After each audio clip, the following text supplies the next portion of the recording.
Cuando quieras, ¿eh? Pero no. Homero. ¿Presentas? Bueno, cómo no. ¿Qué tal? ¿Cómo andan? Buenos días. Mi nombre es Homero Villafañe, soy licenciado en Higiene y Seguridad. Pertenezco a la Coordinación de Higiene y Seguridad de la Dirección General de Sanidad. En esta jornada vamos a tratar de abordar un poco lo que es el COVID, junto con las medidas preventivas a tener en cuenta. Nos acompaña el Coordinador General de Higiene y Seguridad, el ingeniero Marcelo González, y de la Dirección General de Sanidad del área médica está la doctora Gladys Tebaldi y la doctora Moriana Martínez de María. Moriana, te cedo la palabra. Bueno, ¿qué tal? Buenos días para todos. Gracias por acompañarnos hoy en la jornada y más o menos vamos a hablar de las cosas puntuales en cuanto a prevención y qué podemos hacer en el lugar de trabajo, porque otra cosa no tenemos hoy por hoy. No tenemos tratamiento efectivo, no tenemos vacuna y sí lo único que tenemos es la forma de prevenirnos, cuidarnos y así cuidar a nuestra familia. Así que vamos a dar comienzo la próxima. Bueno, acá un poquito de lo que estuvimos hablando, la próxima. Bueno, y en cuanto a lo que sabemos acerca del COVID-19, no se sabe mucho. Se sabe en general que pertenece a un grupo de virus, que son los coronavirus, que todos tienen esta corona de espículas rosadas, como se ven ahí en el dibujo del imputado, pero que son virus que fueron importantes hace 20 años atrás en veterinaria más que nada, porque causaban enfermedades en animales, enfermedades respiratorias, hepáticas, del sistema nervioso central, digestivas, pero que aparentemente en los últimos años ha dado un salto del animal al humano. Sí conocemos los coronavirus que causan infecciones en los chiquitos, en la primera infancia, que causan un resfrío común, con gotas, con una rinitis así serosa, que resuelve y que pueden tener muchos episodios en el año, tanto chicos como adultos. Pero en los últimos años se ha visto entonces, a partir del año 2002 a esta parte, este salto que se cree que es por cambios en el ecosistema del animal, del hábitat del animal. Entonces, en el 2012 aparece lo que se llama el SARS-CoV, que causa un síndrome respiratorio agudo grave en personas que viajaban a distintas ciudades de Europa, de Asia, de Estados Unidos, provenientes de China también, y que causaban una enfermedad aguda importante, con aproximadamente 8.000 casos, 800 muertos, y que del 2002 al 2003 ya después no se vio más. 10 años más tarde aparece un nuevo coronavirus que salta esta vez de otro animal, se investiga y el reservorio es el camello. En el camello causa un resfrío banal y en el hombre una infección respiratoria aguda también grave y se llama MERS-CoV porque era del Medio Oriente, a diferencia del anterior donde había sido aislado el virus en un felino asiático. Y casi 10 años más tarde aparece este virus, el SARS-CoV-2, que aparentemente tiene una mayor afinidad por el sistema respiratorio del hombre, a diferencia del anterior, que tiene mayor transmisibilidad y que es un virus rápido, un virus ARN, como se puede ver ahí en el gráfico, que se replica también rápidamente y al replicarse rápidamente tiene muchos errores en cuanto a la cadena de ADN, donde pueden llegar a faltar algún que otro aminoácido y aparecer mutaciones. Aparece en los primeros reportes en noviembre, 9 de noviembre, dicen los chinos, del 2019, y ya para marzo del 2020 se habían encontrado aproximadamente 93 mutaciones. Así que es un virus que es complejo, que todos los días se sabe algo nuevo y que el problema que tenemos es que por más que sea de una transmisibilidad media, porque una persona enferma puede contagiar a 2 o a 4, a diferencia de otros virus respiratorios como el de sarampión, que puede contagiar a 15. El tema acá es que el 80-81% van a ser asintomáticos, entonces eso ya nos deja un montón de personas sin diagnosticar, ¿sí? En el sarampión el 99% va a dar sintomatología, ¿sí? Así que básicamente es por eso que se nos escapan un montón dentro de la comunidad sin diagnosticar. El 81% entonces va a ser leve, va a haber un porcentaje que va a presentar formas severas, que es un 14%, y un porcentaje muy chiquitito es el que va a ser crítico, que es alrededor de un 5%, y que va a depender, en ese caso, del país, de las condiciones socioeconómicas del país y demás. Acá vemos entonces que el virus tiene la envoltura o proteína de superficie, la proteína de membrana, el ARN, la proteína que está asociada a la transcripción del ARN, y vemos la próxima, cómo ingresa al organismo. Todas esas espículas le sirven para tomar contacto con el receptor de la célula, ingresa a la célula, la usa como maquinaria para poder sintetizar cada una de las partecitas, y una vez que se acoplan esas partes, el virus se rodea de una membrana y empieza a salir de la célula una vez que ésta muere. Y así tenemos dos virus con capacidad infectiva que van a ir hacia otra parte del organismo. Se estima entonces que una persona va a transmitir la infección dentro de los primeros días de la sintomatología, y 2 y a veces hasta 3, de acuerdo a los estudios, 2 a 3 días antes de que comiencen los síntomas, y durante todo el periodo de sintomatología. Pero bueno, no se sabe bien todavía el rol que cumplen los asintomáticos acá, pero si se equipara a otras enfermedades infectocontagiosas respiratorias, se estima que también estaría con capacidad infectiva y propagando virus. La próxima.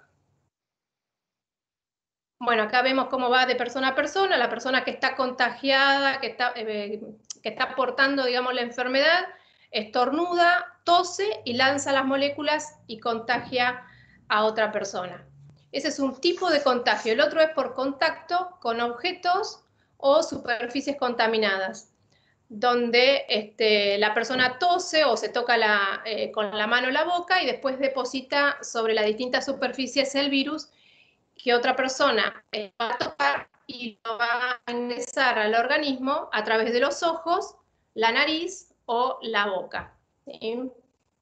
Hay otros tipos de transmisiones. Está la transmisión de la mamá al bebé, que sería la transmisión vertical, y también se cree que hay una transmisión a través de las heces, porque se han dosado ARN viral en la materia fecal. Y explicaría eso también los síntomas que después se fueron agregando, como la diarrea, como los vómitos, todos los síntomas digestivos. Y en cuanto a los síntomas más frecuentes, va a presentar fiebre, o por lo menos una temperatura de 37.5. Fiebre, dificultad para respirar.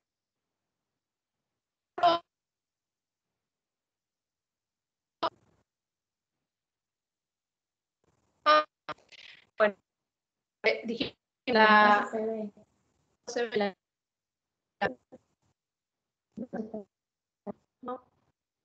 próxima.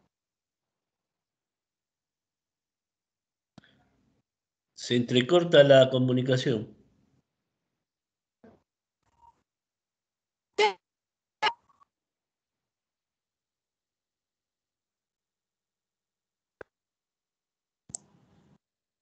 Moriana, se nos está cortando tu audio. Podríamos probar desactivar tu cámara, a ver si con eso le damos un poquito más de ancho de banda y priorizamos la voz. Y si no, te voy a pedir que te desconectes y te vuelvas a conectar un minutito. A ver si con eso refrescamos el enlace.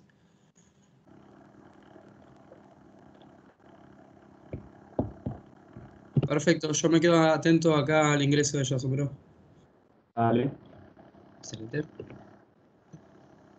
Bueno, por ahí el orden,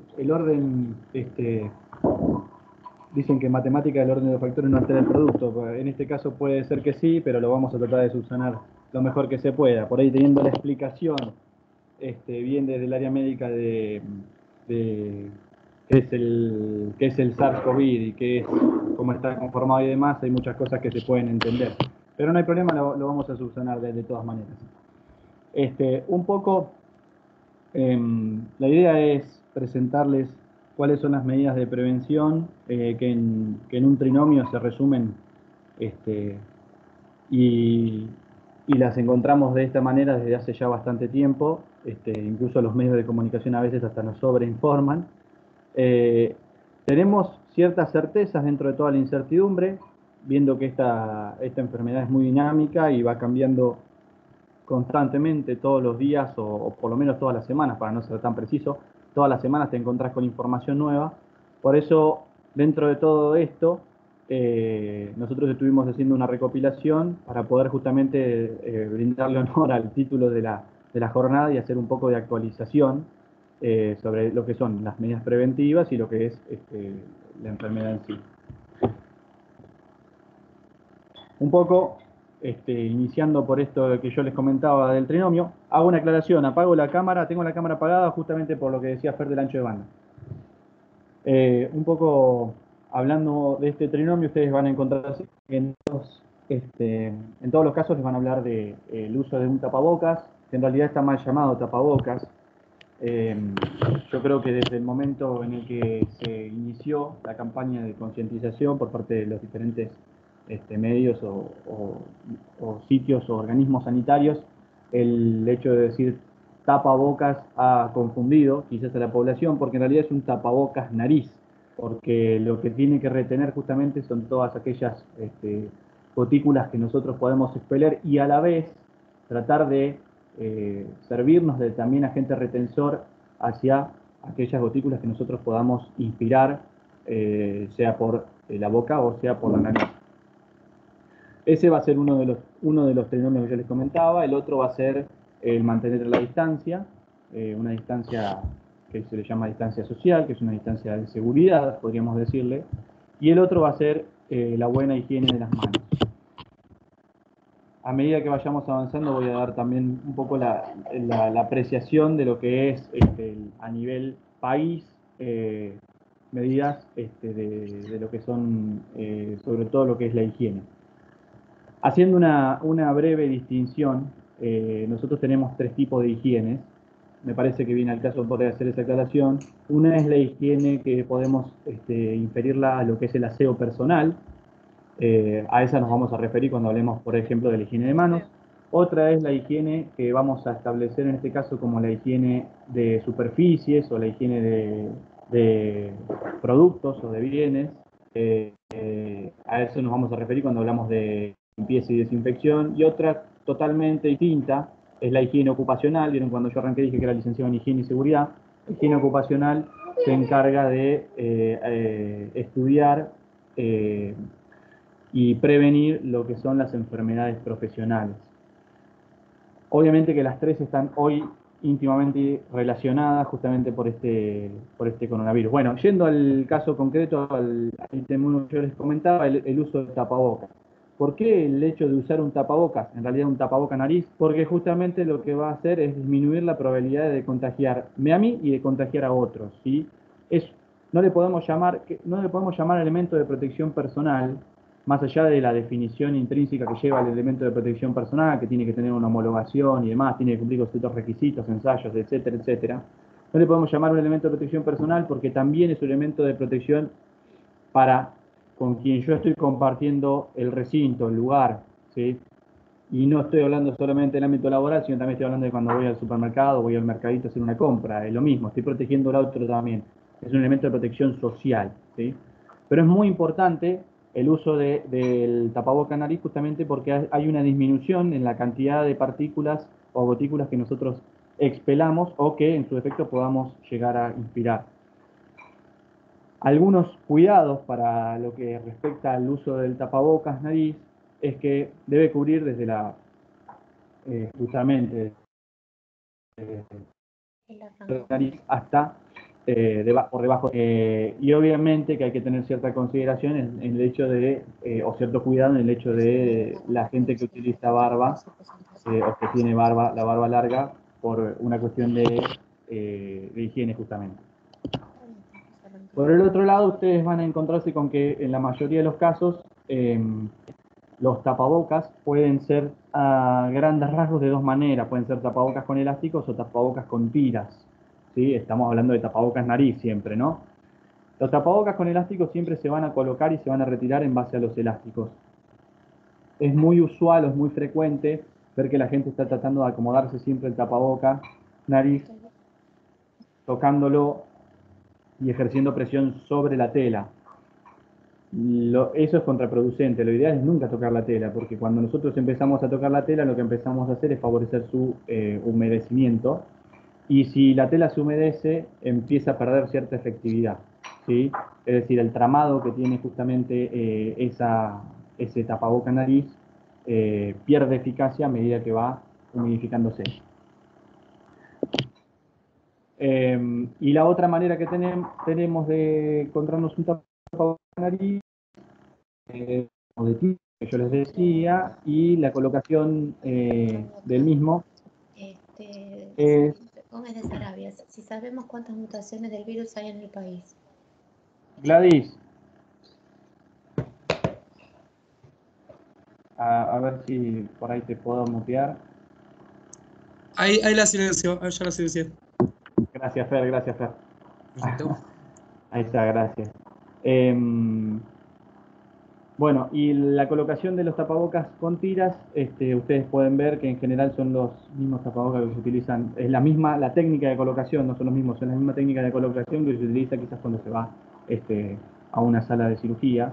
Se colocan las tiras de arriba, luego se colocan las tiras por debajo, las tiras que se encuentran por debajo, y queda bien comprimido contra la cara. Ahí en la imagen se está viendo justamente lo que no debemos hacer, que es dejar al descubierto lo que es la nariz. Por eso así hincapié un poco en el mal uso de la palabra tapabocas. Otra de las medidas de prevención que tenemos que tener, esto obviamente después también lo van a comentar las doctoras, es el hecho de, por ahí, tener en cuenta lo que se dice la higiene respiratoria. Es decir, bueno, yo por una de esas casualidades tengo que toser o tengo que estornudar, por lo que fuere, el hecho de cómo tratar de esparcir lo menos posible todas aquellas gotículas que yo vaya expidiendo. Entonces, si lo hacemos sobre el pliegue del codo, justamente lo que hacemos es disminuir la cantidad. Por el otro lado, tenemos que tener algunos cuidados al traslado o al trasladarnos. Hoy en día lo que está aconsejado es que el traslado sea sería lo ideal, sea en una bicicleta o sea caminando. Sabemos que no estamos todos en las mismas condiciones respecto de las cercanías al trabajo. También las recomendaciones son que el traslado sea solamente para ir al trabajo y o hacer algún tipo de mandado. Y acá la sugerencia viene sobre todo en el hecho de la utilización del transporte público. Si yo tuviese que utilizar un transporte público que está específicamente reservado para lo que son los servicios esenciales, tendríamos que tener algunos cuidados especiales, como por ejemplo si voy a manipular cualquier tipo de superficie dentro de ese transporte público, que es un recinto en general concurrido y no muy amplio, desinfectarme las manos, ni bien acceda al mismo, ni bien descienda al mismo. Viene de la mano también con el hecho de no tratar de evitar tocarse la cara, mejor dicho, las mucosas, que queda un poquito mejor y es más linda la frase. Y una de las recomendaciones que también pueden surgir a propósito de la necesidad es que si hay algún colectivo o algún transporte público que se encuentre abarrotado o atiborrado de gente, lo mejor quizás sería esperar el próximo. Obviamente que todo eso va a ser dependiente de la urgencia con la que tengamos que trasladarnos.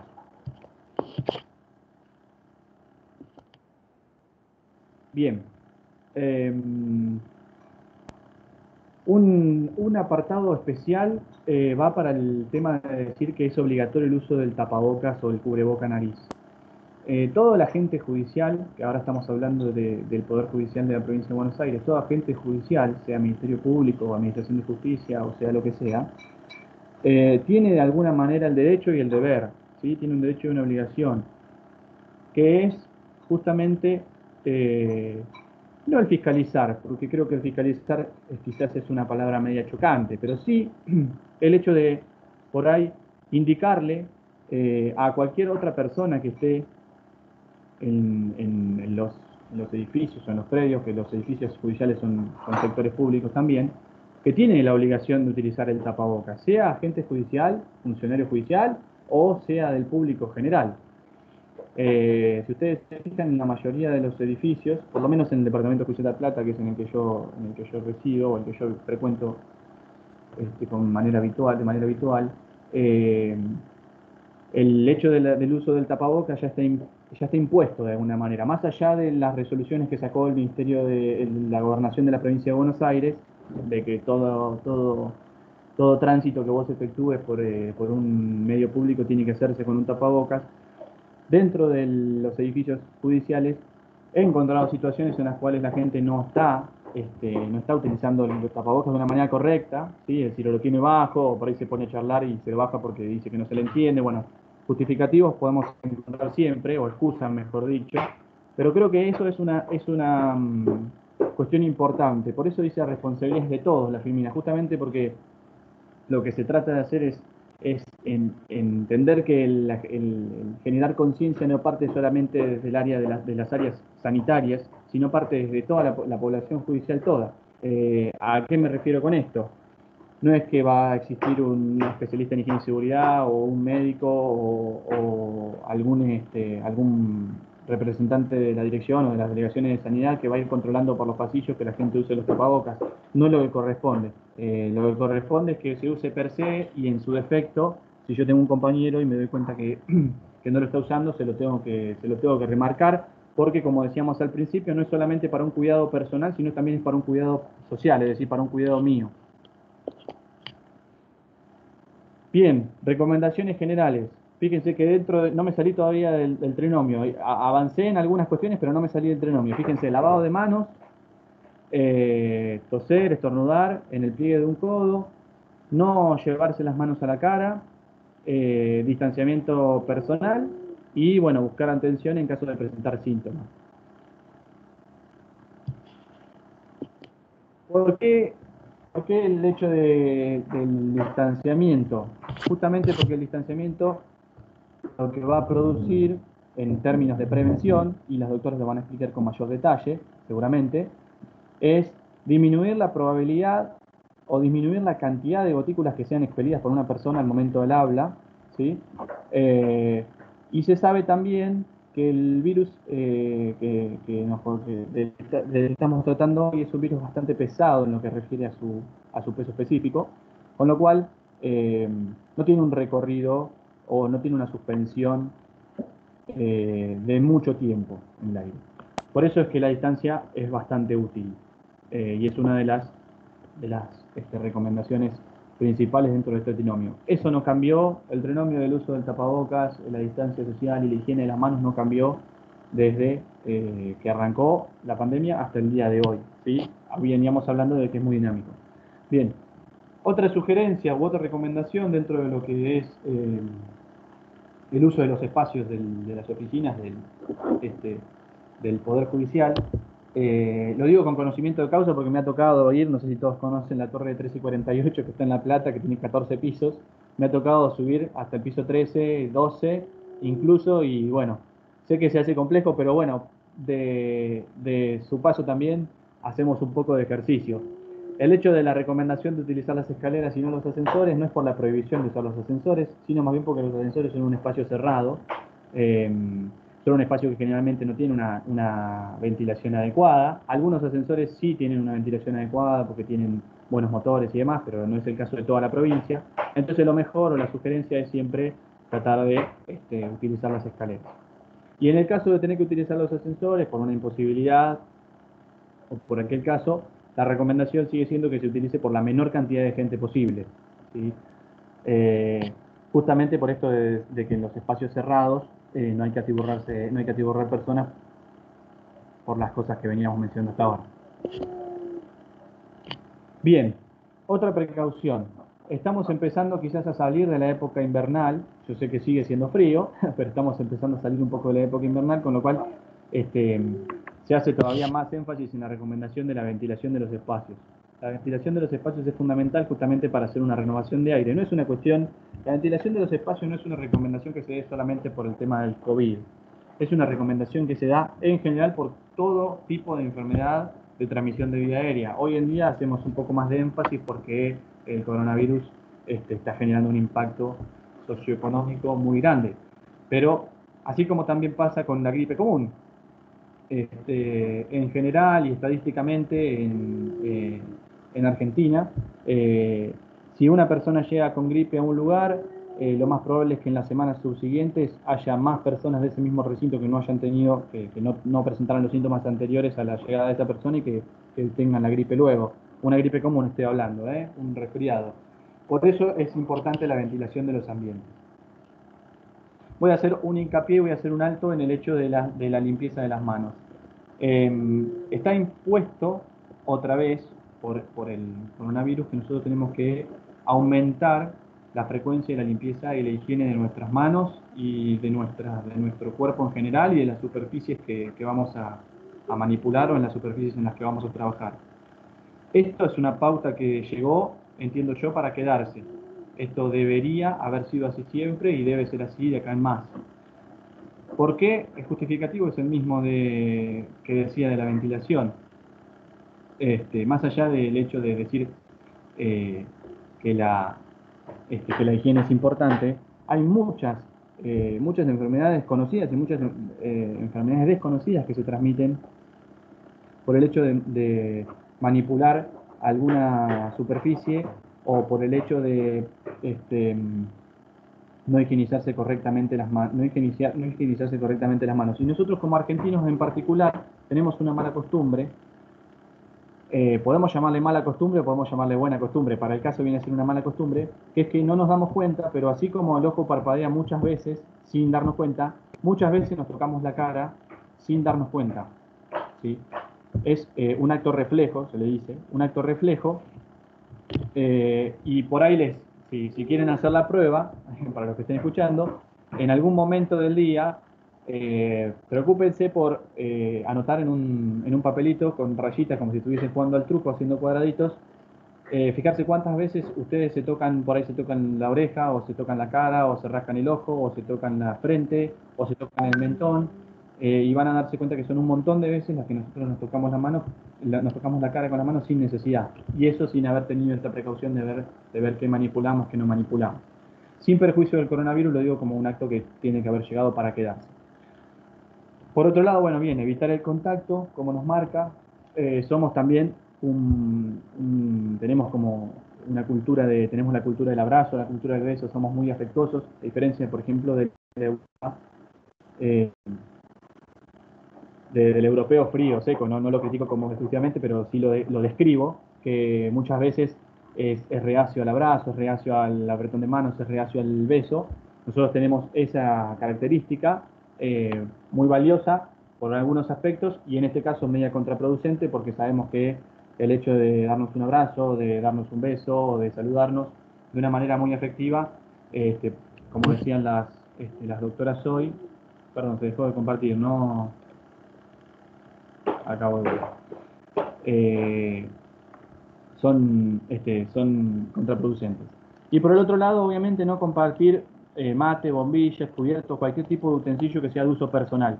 También tenemos esta sana costumbre, entre comillas, de compartir un mate, y bueno, solamente el hecho de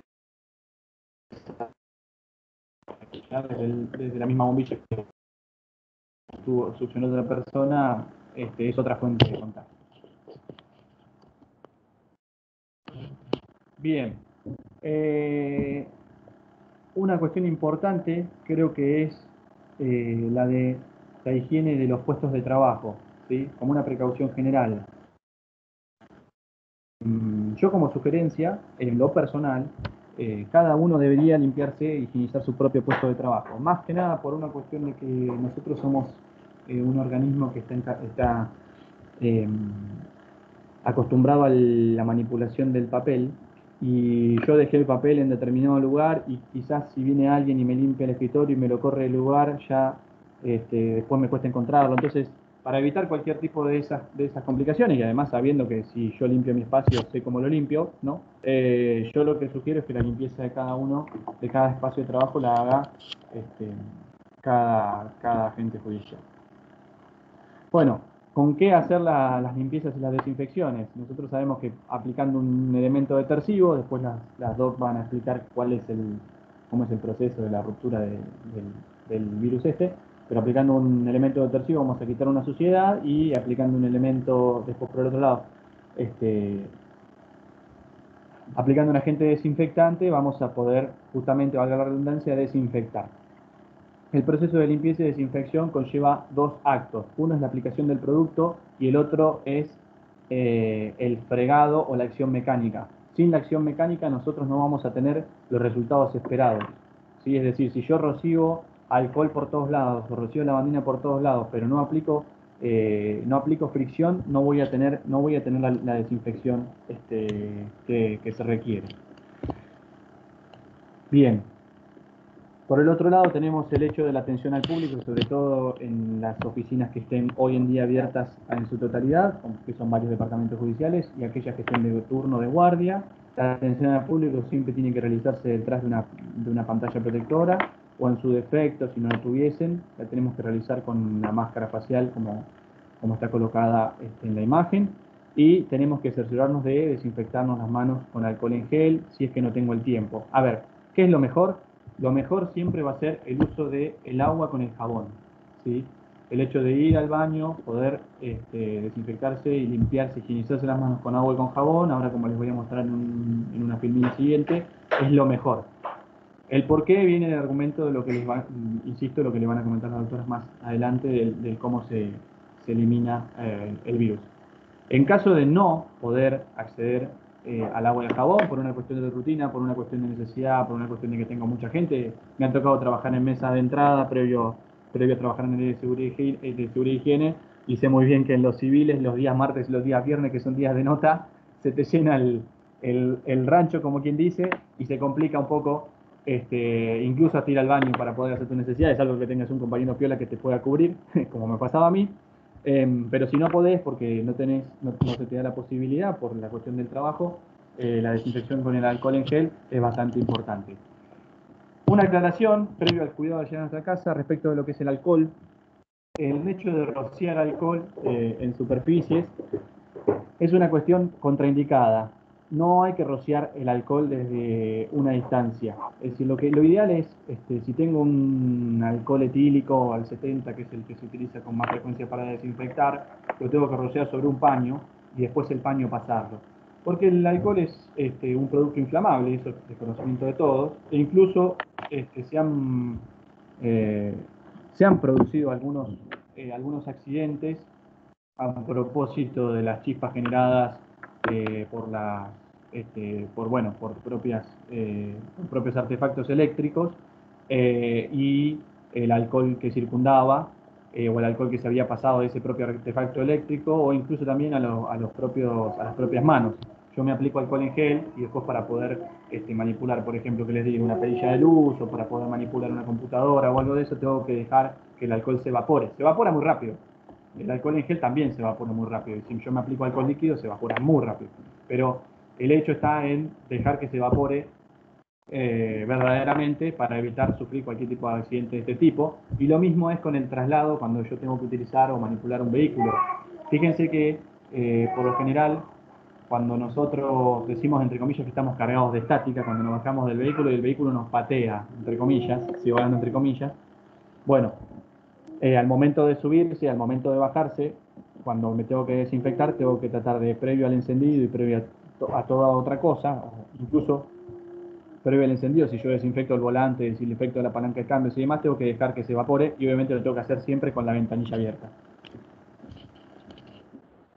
Viene un poco de cuidado al llegar a nuestras casas. Lo aconsejable, si bien ahora un poquito más adelante van a encontrar que la información, como esto es dinámico, la información parece que por ahí es media contradictoria. Yo creo que no es contradictoria, sino es, siempre vamos por el tema, por la prevención mayor, ¿sí? Tuve que concurrir a la oficina y tuve que atender a mucha gente, o tuve que concurrir, incluso mismo cuando voy al supermercado y pulo por muchos lados, lo mejor es o lavar la ropa o dejarla oreando y tomarse una ducha, o al menos hacer una higiene de lo que es las manos, la cara y demás. Por otro lado, nos animamos a poner en esta filmina lo que es el grupo de trabajo cada 15 días, por una cuestión de que la resolución de la Corte, esa resolución, la famosa resolución 5, habilita a las dependencias a que puedan hacerlo cuando los espacios no estén configurados para eso. Para albergar a toda la cantidad de gente que tiene la dependencia. Creo que es lo más prudente, esto es a nivel personal, pero creo que es lo más prudente que se organicen turnos de trabajo, o grupos de trabajo, mejor dicho, para lo que es lo presencial, siempre que no se puedan respetar esas distancias en esos puestos de trabajo, por una cuestión de prevención, y además me da como si fuese un bonus track. Si tuviésemos algún caso sospechoso o algún caso confirmado, no tendríamos que ingresar en una cuarentena estricta a todos los trabajadores, sino que solamente lo haría un grupo, y la oficina, luego de una limpieza, podría volver a funcionar. Y en el caso de la fotito en el que se ve la limpieza del sector, de una oficina, hay que hacer una aclaración. Hay un protocolo, que es el protocolo número 22, que está dando vuelta ya desde hace bastante tiempo, que es un protocolo de limpieza y desinfección. La limpieza y desinfección que se hace, que hoy en día se llama limpieza exhaustiva o que hoy en día se llama limpieza profunda, en realidad se le puso exhaustiva o profunda por una cuestión de exacerbar el término. Pero es la misma limpieza y la misma desinfección que se tendría que haber efectuado desde el momento cero que ingresamos tanto al Poder Judicial como a cualquier otro establecimiento que se nos ocurra, ¿sí? Es lo que mantiene la higiene. Realmente es lo que mantiene la higiene. Bien.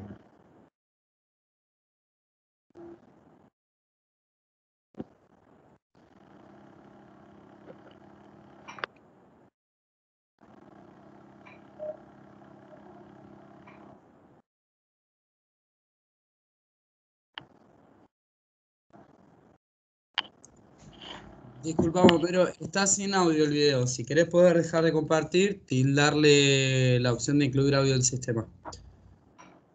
Perdón que te interrumpa. Vale, perfecto. No, gracias, Fer, porque si no, no se iba a escuchar.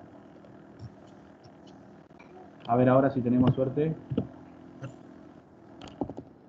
Un segundito que ya llegamos,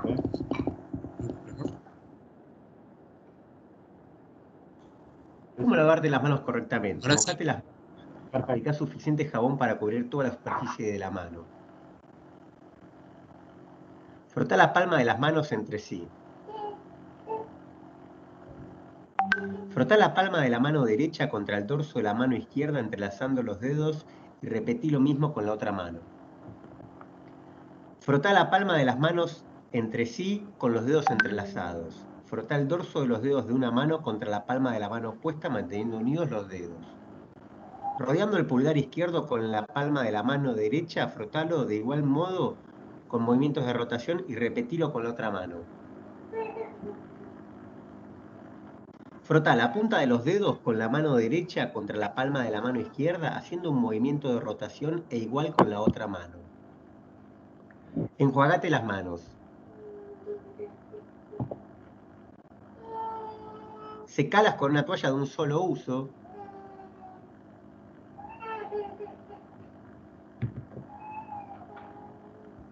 Y usá la toalla para cerrar la canilla. Tus manos estarán seguras ahora. Recordá que todo este procedimiento debe durar entre 40 y 60 segundos. Bien. La voz me olvidé de decirlo al principio, la voz de Diego Roquetagliata, Licenciado en Higiene y Seguridad, encargado del Departamento Judicial Lomas de Zamora, es la del video. Él no pudo estar hoy por una cuestión familiar, pero bien. Otra sugerencia, voy a hacer un añadido, otra sugerencia a propósito de lo que viene a continuación es el tema del cuidado en los baños. Hay dos sugerencias importantes que hizo la Organización Mundial de la Salud en su momento y que hoy ratifica, que son, por un lado, la de intentar, yo creo que debería ser un poco más enfático, tratar de, cuando voy al baño y hago mis necesidades, bajar la tapa del inodoro para poder tirar la cadena. La cadena, apretar el botón, como se llame. La cadena ya sé que viene por la antigüedad, pero cuando yo aprieto el botón, cuando nosotros sabemos que el agua empieza a descender, impacta contra las paredes del inodoro y hay estudios hechos en los cuales se muestra cómo se empiezan a expeler gotitas del producto que hay ahí adentro, ¿sí? Del desecho que hay en el inodoro. Con lo cual, la Organización Mundial de la Salud dice, lo ideal es bajar la tapa del inodoro para poder tirar la cadena. Y la otra recomendación que da es tratar de hacer que los sifones no queden vacíos. Esa es una cuestión que ya de alguna manera, las direcciones de arquitectura, la delegación de arquitectura y las direcciones de arquitectura de ambas jurisdicciones ya están al tanto, y en general los sifones nunca quedan vacíos, salvo que vos te quedes sin agua durante bastante tiempo en un lugar. Pero creo que ese es un hecho bastante importante, y también me habían hecho una pregunta en un momento, bueno, pero a mí me da, porque entonces sí, pero yo me vuelvo a contaminar las manos. No, la idea es que vos, cuando haces tu necesidad, bajes la tapa, tires la cadena, apretes el botón y después te procedas a desinfectar las manos o a higienizar las manos. Y otra sugerencia más que yo puedo añadir es que cuando vamos a manipular el picaporte de la puerta, lo manipulemos de la misma manera que hacemos cuando cerramos la canilla que se vio en el video. Es decir, con la misma toalla que yo me estoy secando, puedo manipular el picaporte de la puerta y después tirar la toallita. Esto es una información actualizada de noviembre de este año del Centro de Control de Enfermedades de Estados Unidos, del CDC, en donde, en base a un estudio, ellos lo que fueron determinando es, bueno, cuáles son los riesgos de contagio según la actividad. Y a mí, más allá de los colorcitos que están muy buenos porque gráficamente está bueno y es bastante entendible, lo que más me generó una buena empatía es cuáles son los principales factores que se usaron para calcular el riesgo, ¿sí?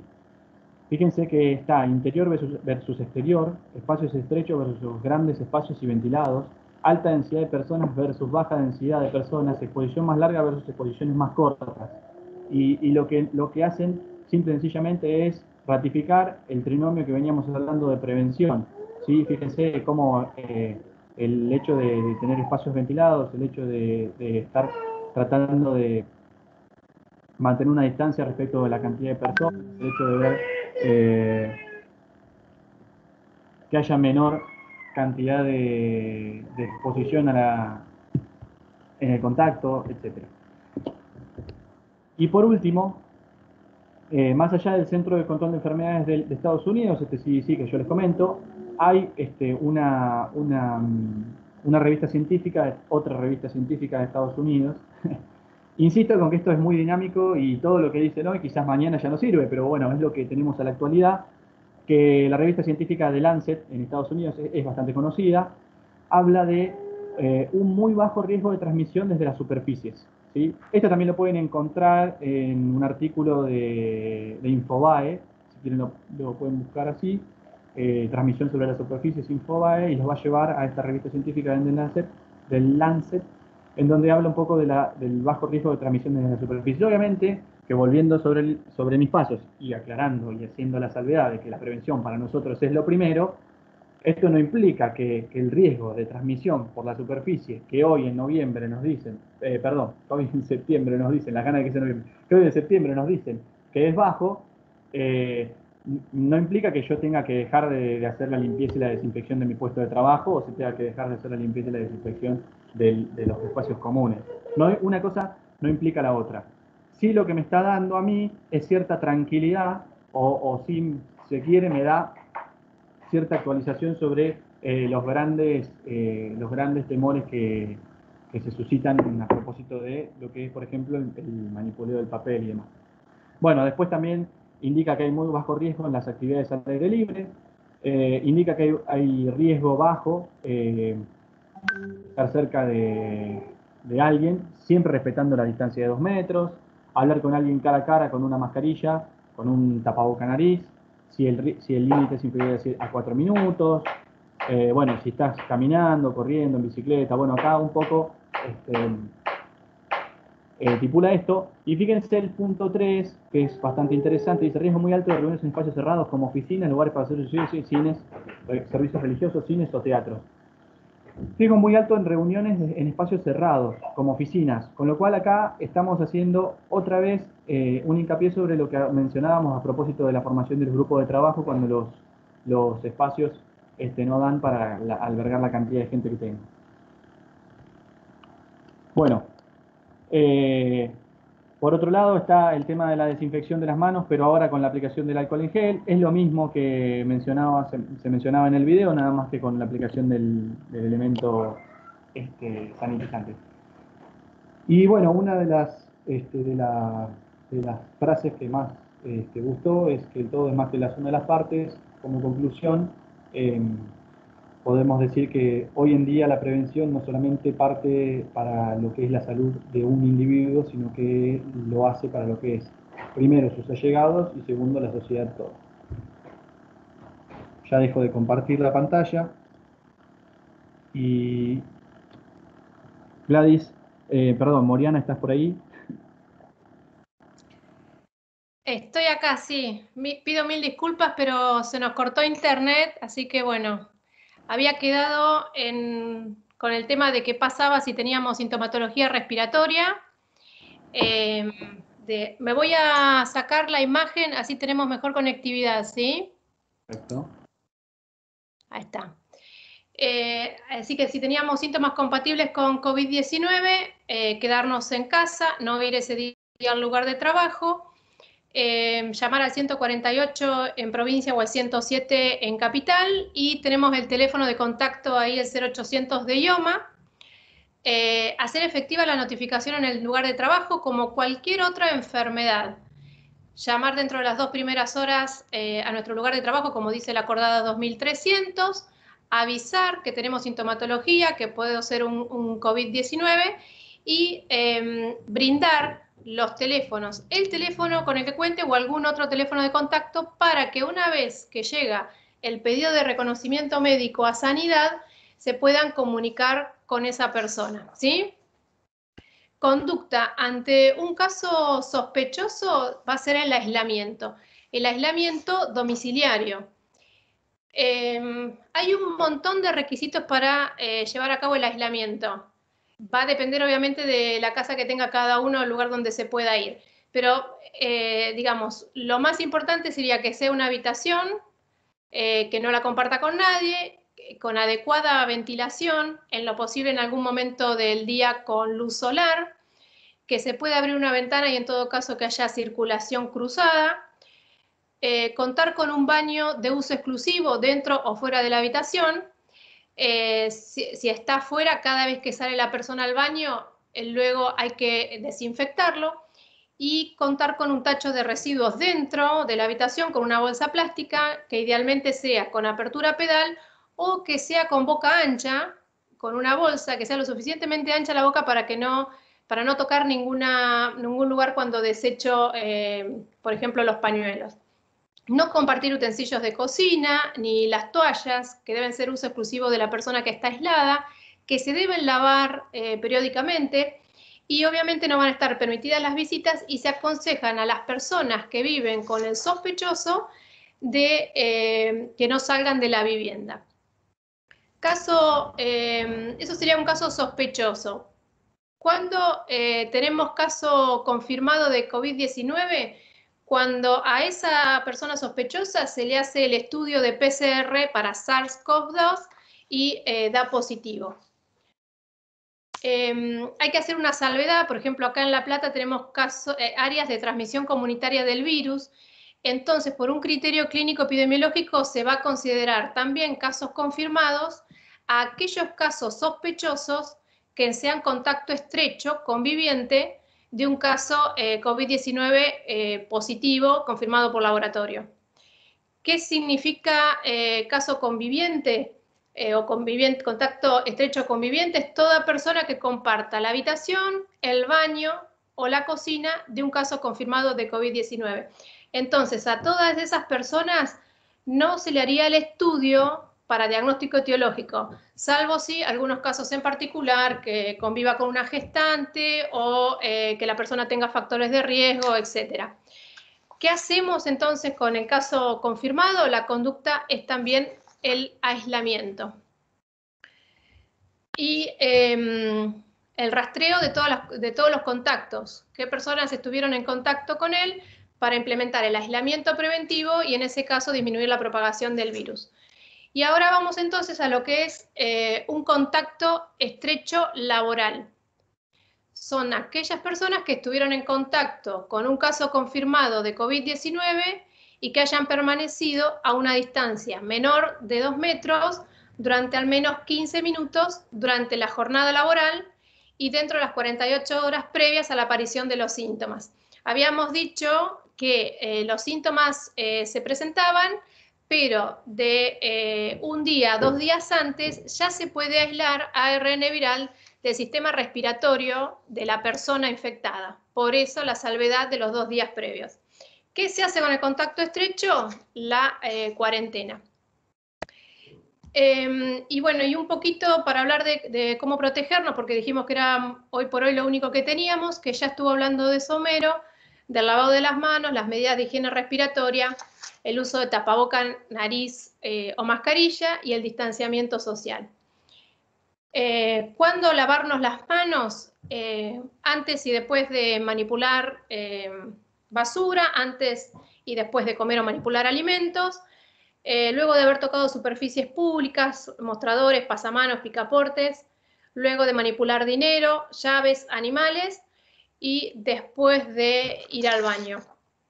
¿Con qué lo vamos a hacer? Como lo dijo Homero, o con agua y jabón o con alcohol en gel. Si se trata de agua y jabón, e insisto en esto, son 40 a 60 segundos. Si se trata de alcohol en gel, se acorta el tiempo a 20-40 segundos y teniendo en cuenta, como dijo también Homero, que la medida de mayor impacto por sí sola es el lavado de manos efectivo.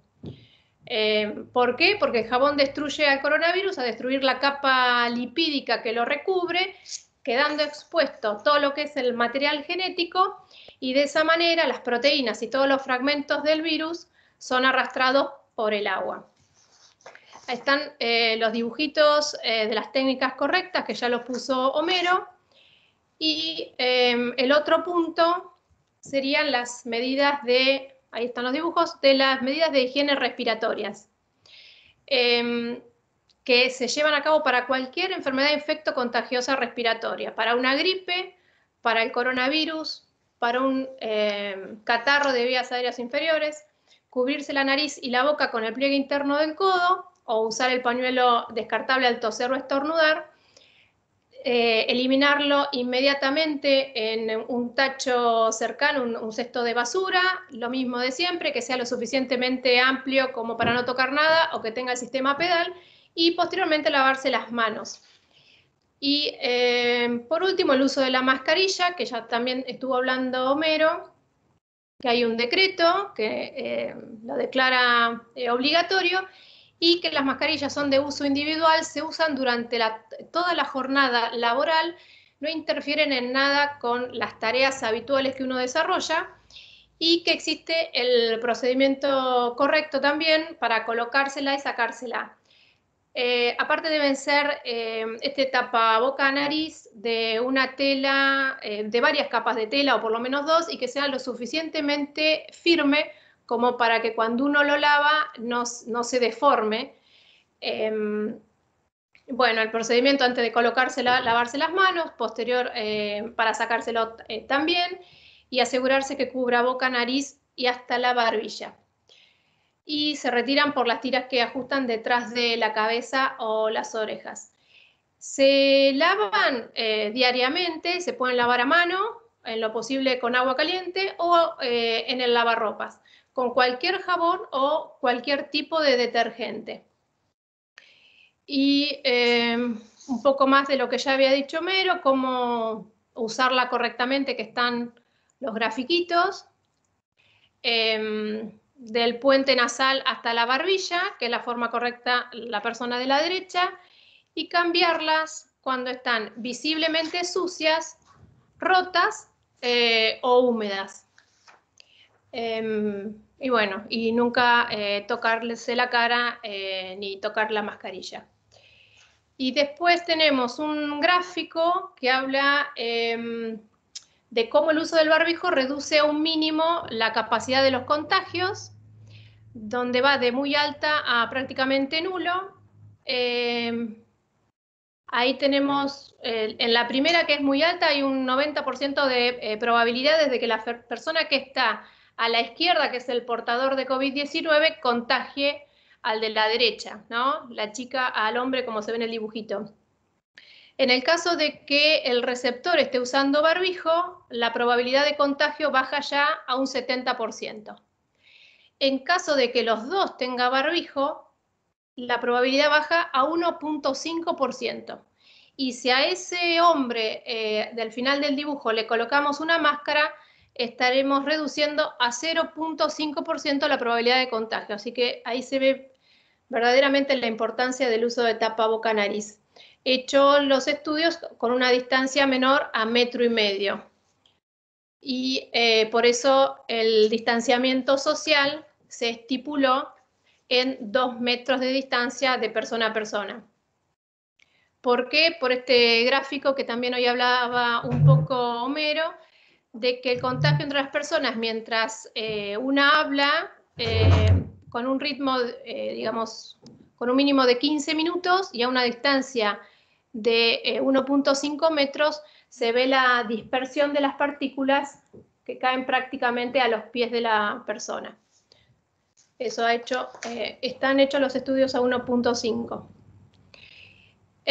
Bueno, hay más sobre el distanciamiento social. Y bueno, y tener en cuenta que ninguna medida preventiva es 100% efectiva para prevenir las infecciones, pero bueno, practicar todas ellas de manera conjunta puede reducir la posibilidad de propagación de la enfermedad. Por lo tanto, otra vez, no compartir ni los utensilios, tazas, ni cubiertos, ni mate. El mate, desde el punto de vista infectológico, siempre es único, digamos, no se comparte. No solamente por el COVID, por otras enfermedades respiratorias, por la sífilis, de presentación bucal, un sinfín de patologías. Y bueno, no más de una persona cada 4 metros cuadrados, no realizar reuniones de muchas personas en espacio reducido, ya sea de tipo social o laboral, ventilar los ambientes y la limpieza y la desinfección de las superficies y los objetos de uso frecuente. Así que bueno, muchas cosas se repiten con lo que dice Homero, básicamente porque tenemos que hacer hincapié sí o sí en eso, dado que hoy en día recibimos llamados en sanidad de personas que lamentablemente no usan el tapaboca o al día de hoy comparten el mate en el lugar de trabajo. Desde ya muchas gracias y quedamos abiertas a las preguntas o a las inquietudes que podamos evacuar.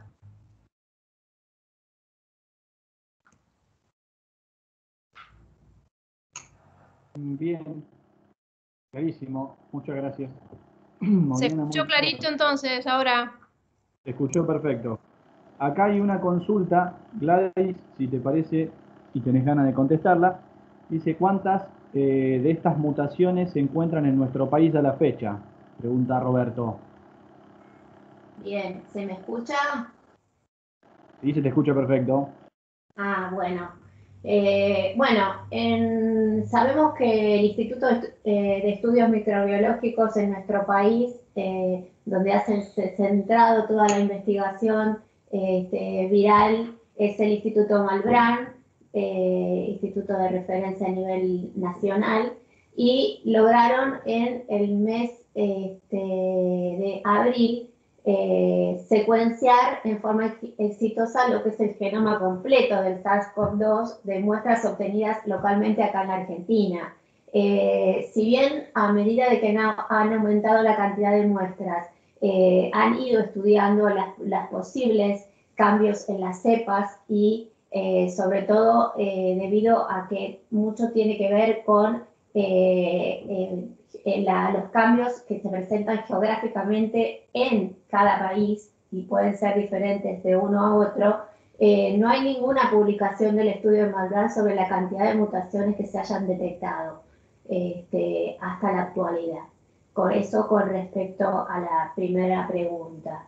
Pero sí sabemos que existen y sí sabemos que cuanto mayor sea la disponibilidad de información que tengamos acerca de la dinámica, la diversidad de la población viral de SARS-CoV-2 y las rutas de transmisión, va a ser mucho más útil a futuro para obtener tanto los tratamientos como las posibilidades de obtención de vacunas, ¿sí?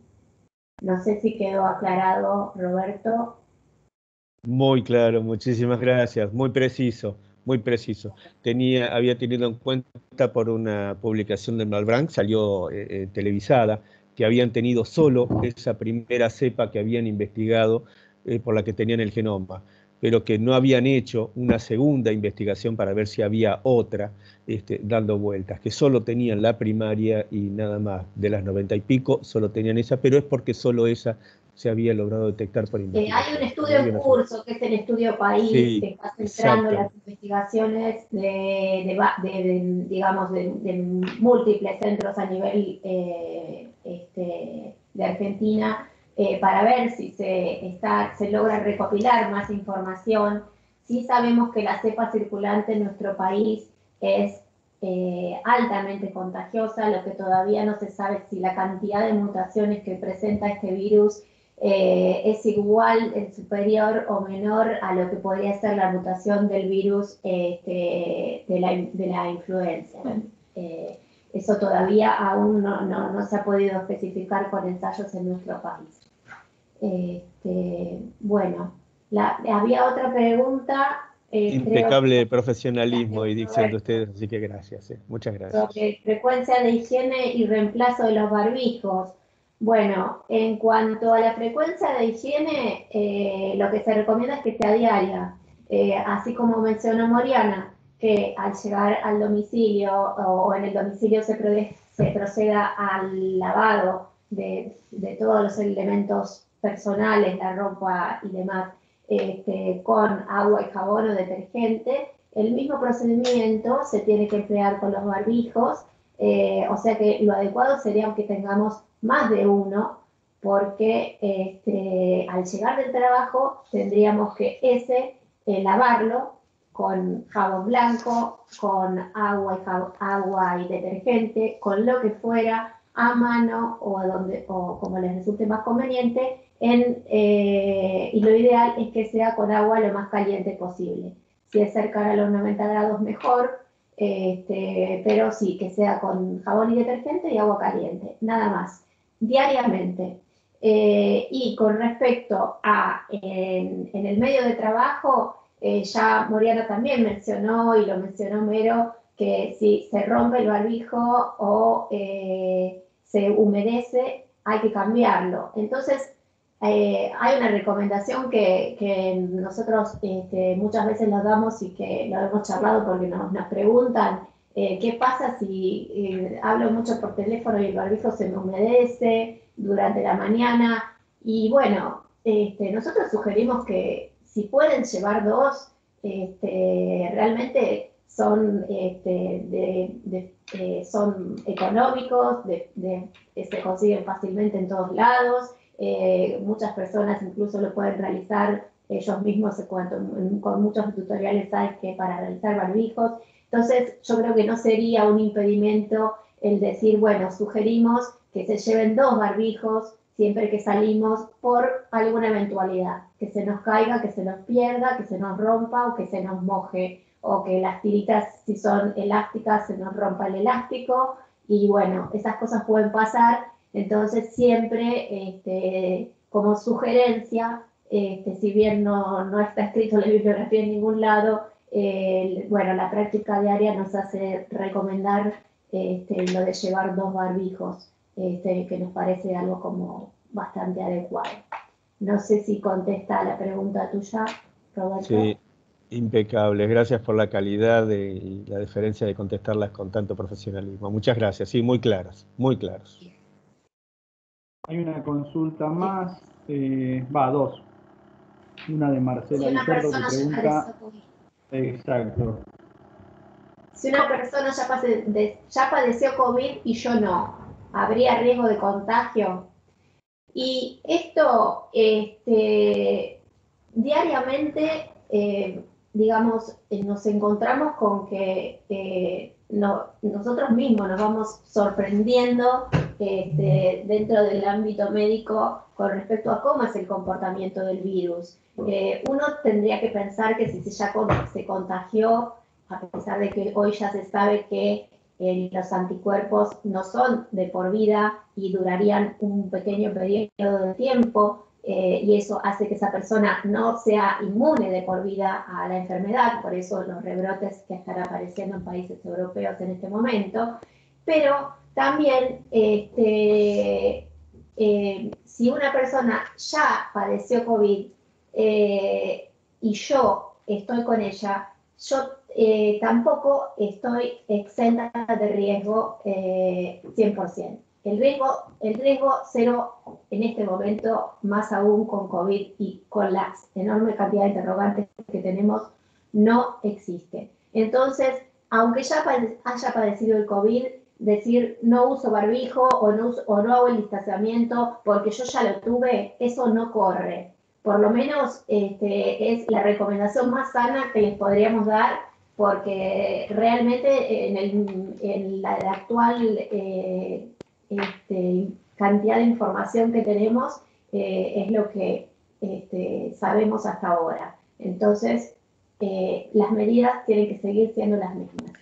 No sé si quieres agregar algo, Mariana. No, y que por otra parte los estudios los están haciendo los países del norte, que empezaron antes con el tema de la pandemia, y se contraponen un montón de ellos. Entonces, por ahí uno encuentra estudios serios que se llevaron a cabo en Estados Unidos y te dicen que hay una inmunidad adquirida de la persona que padeció la infección por COVID-19 que puede durar de 2 a 3 meses, ¿sí? Una inmunidad corta, que eso también explicaría por qué las vacunas que se están investigando tendrían que ser en 2 dosis, ¿sí?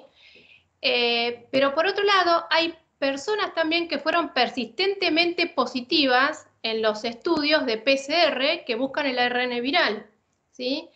Y esas personas se cree que siguen positivas porque se encuentran partículas de ARN genómico, ¿no? del virus pero que no serían con capacidad infectante. No está del todo claro. Se cree que permanecen en algunas, digamos, envueltas en citoplasma celular, dando vueltas por el organismo, que darían positiva a la PCR, pero que no serían infectantes. Entonces, hay un campo tan amplio en cuanto al COVID-19 que a veces dicen, sí, nos tendría que servir de ejemplo lo que pasa en los países del norte, pero es tanta también la información que no se puede abarcar todo. Y en cuanto a la inmunidad y al contagio, acá en la Argentina ya partimos de la base de que cuando hay transmisión comunitaria no testeamos a los convivientes. Por lo tanto, ahí ya perdemos gente que puede ser o no positiva, ¿sí? Y se había planteado que se daba el alta a la persona infectada con una PCR negativa.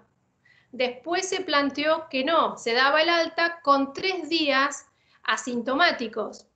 Entonces, esto es así, va cambiando. Y si uno se mete en la página del Ministerio de Nación, va cambiando. Y la última actualización es de agosto, ¿sí? Esto fue digamos, evolucionando en cuanto a presentación de la enfermedad, presentación de síntomas, síntomas raros, diagnósticos diferenciados. No es lo mismo digamos, la definición de caso sospechoso en pediatría que en adultos, ¿sí? Así que bueno, por ahora no bajar los brazos y seguir cuidándose porque no sabemos realmente la capacidad infectiva que puede llegar a tener esas partículas, ¿sí? Bueno, y otra cosa también complementando lo que decía Mariana, que en muchos hospitales acá en La Plata han hecho, digamos, un registro de aquellos profesionales de salud que padecieron COVID y han hecho posteriormente, al mes o a los 2 meses, los controles serológicos para ver si realmente tenían anticuerpos y qué niveles de anticuerpos tenían. Y realmente hay muchos en que tuvieron la sorpresa de que prácticamente no tenían anticuerpos, habiendo padecido hace menos de 60 días la enfermedad. O sea que hoy en día hay que ser extremadamente cauto porque todo lo que decimos puede ir variando, así como ya lo dijimos varias veces, puede ir variando permanentemente. No hay que bajar los brazos con respecto a los cuidados, porque hoy en día es lo único que tenemos. Lamentablemente, nuestra vacuna son los cuidados nuestros, nuestra higiene de manos, nuestro distanciamiento social y el uso de tapaboca-nariz, hoy por hoy. Así que insistimos en esta recomendación porque realmente nos está sorprendiendo cada vez más cómo puede comportarse el virus. Son más las incógnitas que las certezas. Así que bueno, tenemos una pregunta más. ¿O estamos ahí, Homero? No sé vos. Hay una pregunta más. Bárbara pregunta por el tema de la ventilación. Dice, en caso de que no haya ventanas al exterior, ¿qué otras modalidades de ventilación nos aconsejan? Las puertas se abren a un pasillo interno que tampoco tiene ventilación. La realidad es que la ventilación que nosotros estamos aconsejando desde el momento cero, que hablamos de la higiene laboral ahí cuando arranqué a explicar cuál era la diferencia, es una ventilación natural, ¿sí? Que sabemos que hay lugares que no la pueden tener por un montón de situaciones, pero hablo de situaciones laborales, no de situaciones edilicias, ¿sí? Por ejemplo, un laboratorio no puede tener una ventilación natural y tiene que tener una temperatura adecuada por una cuestión de lo que hacen en las funciones que llevan en ese lugar. Siéndote totalmente honesto, Bárbara, no sé si estás por ahí, pero no te puedo aconsejar que pongas un ventilador portátil o algo por el estilo, porque la verdad es que no es lo que se está aconsejando hoy en día. Habría que ver, es un despacho de peritos, me dice ahí. Habría que ver, sinceramente, en un plano, interdisciplinariamente, con el área de arquitectura y demás, cómo se puede llegar a abordar esa cuestión.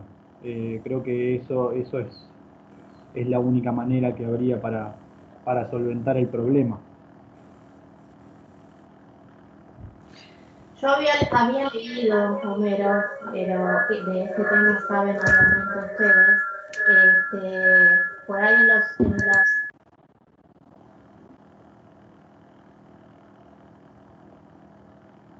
Para que estás muteada. Desmuteate, Gladys. Había leído algo acerca, no sé si ustedes conocen algo con respecto a esto, de que aconsejaban en los espacios así que no tienen posibilidad de acceso a ventilación natural, tener los aires acondicionados con el sistema de ventilación permanente para, de cierta forma, renovar el aire. No sé hasta qué punto serviría o no, y tampoco sé si claro, tienen de aire, frío, calor, tampoco lo sé, pero bueno, es como que el, era otra alternativa, pero no sé qué eficiencia tendría eso? Sí, hay una recomendación de la convención, no sé qué, es una asociación internacional que se encarga justamente de la ventilación, que habla de la sugerencia para todo tipo de microorganismos que puedan llegar a ser susceptibles de alguna patología o que puedan llegar a progresar en eso en el ser humano, que la toma y la extracción del aire, del mismo aire acondicionado, tiene que ser 100% del exterior. Es decir, no tiene que haber renovación del aire. Ese es el único inconveniente. Ahora, hay una gran contra. Esta organización internacional formuló ese documento, pero no existen, esos aires acondicionados hoy en día no existen en ninguna parte del planeta. No existe ningún aire acondicionado de los tipos split que nosotros conocemos hoy en día, ni de los centrales, que hoy en día tengan 100% extracción del exterior. En general, la extracción del exterior resulta en un 70, en un 60% cuando vos lo configuras de esa manera.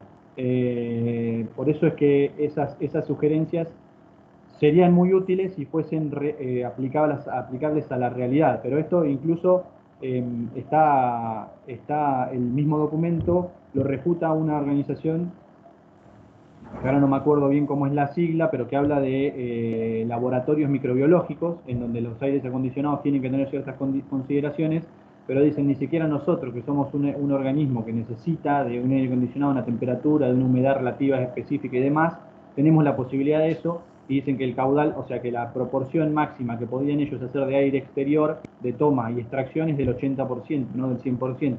Con lo cual, ese estudio te muestra que hay muchas utopías que hoy en día quizás son irreales, no solamente a nivel judicial, sino a nivel judicial provincia de Buenos Aires, sino a nivel mundial, como lo demuestra esto.